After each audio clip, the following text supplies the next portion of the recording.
This is the verb hacer, to make or to do, in the preterite. Remember, preterite means it happened one time in the past, like yesterday I made my bed, or yesterday we did the homework. Okay? Now I'm going to say each form of the verb in English and then Spanish, then clap, and I'd like you to repeat it with me. Okay? Here we go. I made. Yo hice. I made. Yo hice. You friend did. Tu hiciste. You friend did. Tu hiciste. She made. Ella hizo. She made. Ella hizo. We did. Nosotros hicimos. We did. Nosotros hicimos. They boys made. Ellos hicieron. They boys made. Ellos hicieron. Now, hacer is what I call a train wreck verb. Nobody else calls them train wreck verbs, but I do.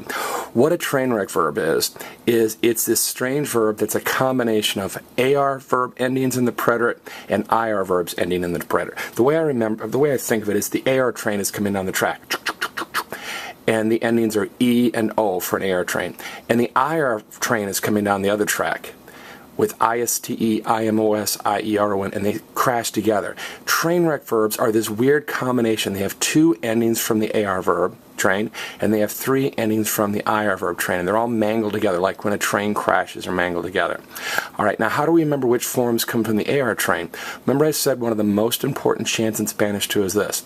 If it ends in an E, it was done by me. If it ends in an O, it was done by Joe. For train wreck verbs, the yo form always ends in E, and the he form always ends in O. Now there are 12 different train wreck verbs. They're kind of important.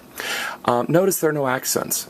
Most of the time, for regular preterite AR, ER, IR verbs, the yo form and the he form have an accent. But visualize, if there were accents on the trains and they smashed into each other, the trains did, the accents would not survive the accident. So train wreck verbs never have accents. Now, even amongst train wreck verbs, this is a tricky one. Notice, it's is, but in the he form and the he form only, the C turns into Z. Now we've had the experience before of the letter C and Z switching. Remember we had dieciséis, and when we smashed them or contracted them together, the Z turned into C. Remember when we made the word pez, fish, plural, the Z turned into C. Frequently in Spanish, you're going to see the letter C and Z switching back and forth. So this is a tricky verb. It's a train wreck verb, and it's one of the trickiest train wreck verbs. Now, the fact that it's so irregular, no accents, train wreck verb, the C turns into Z, tells you this verb is used a lot. So make sure you know this verb. It's very important. Hacer, to make or to do in the preterite.